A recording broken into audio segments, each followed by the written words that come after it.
For today's video guys, pag-uusapan po natin kung ano yung pinagbabawal kay Facebook. Kasi marami pa rin mga baguhang content creator na hindi pa alam kung ano yung mga pinagbabawal kay Facebook. Sayang din yung effort nyo, yung time niyo na hindi kayo ma-monetize. Gusto nyo ma-monetize, gusto nyo maging content creator, gusto nyo kumita sa Facebook. Hindi nyo alam yung mga pinagbabawal, yung mga rules, mga community guidelines. Okay?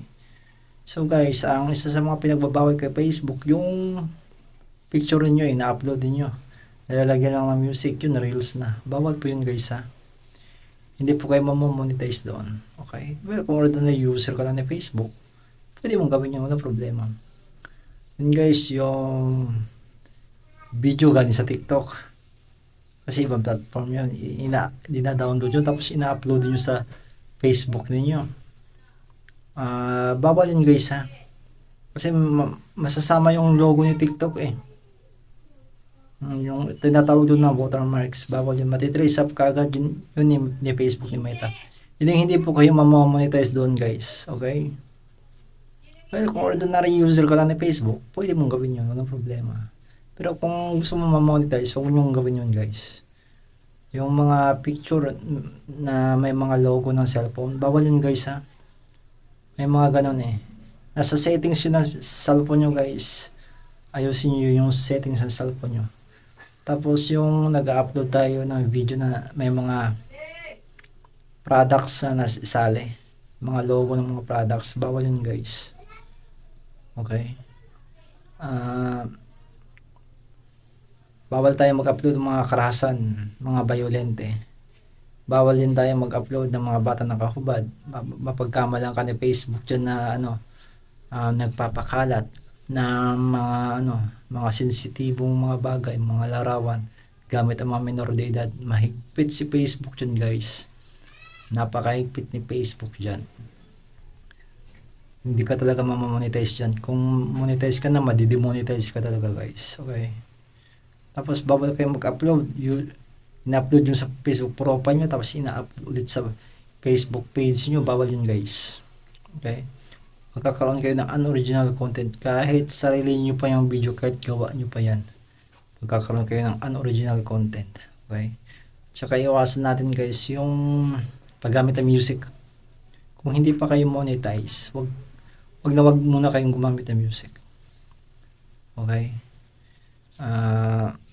Yun ang tips dyan. Kasi wala pa kayong license to operate using music eh. Okay? Tapos yung mga remixing video. Huwag muna kayo mag-remix guys ng mga video. Ano ba yung video ng iba tapos ginawa mo ng reaction.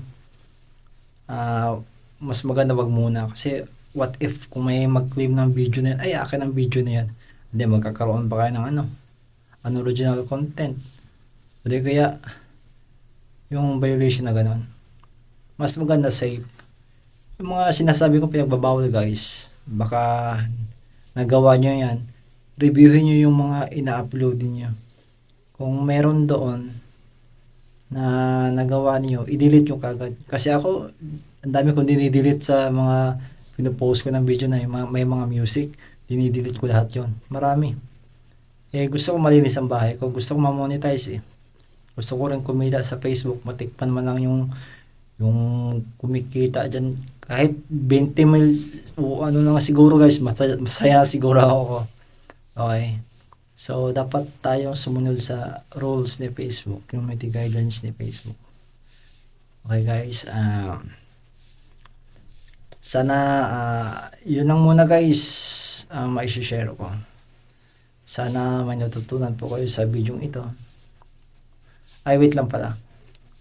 Kung gusto nyo makita yung mga violation niyo or kada upload niyo ng video o ano mang ina-upload niyo, punta kaagad kayo sa support inbox. Tingnan nyo doon kung may mga violation ba kayong nagawa. Araw-araw nyo po yung gagawin guys para kung may violation mo kayong magawa, mabilis yung ma-delete, maayos. Okay? Okay. Tsaka sa page recommendation, baka may plug content na kayo doon. Hindi kaya baka hindi na recommendable yung page niyo. Okay guys, at least maayos yung kaagad. So yun lang guys, sana may natutunan po kayo sa video ito. Paki-follow, share, and comment na rin para updated kayo sa mga karagdagang videos na i-upload ko. Maraming salamat guys sa panonood. Thank you po.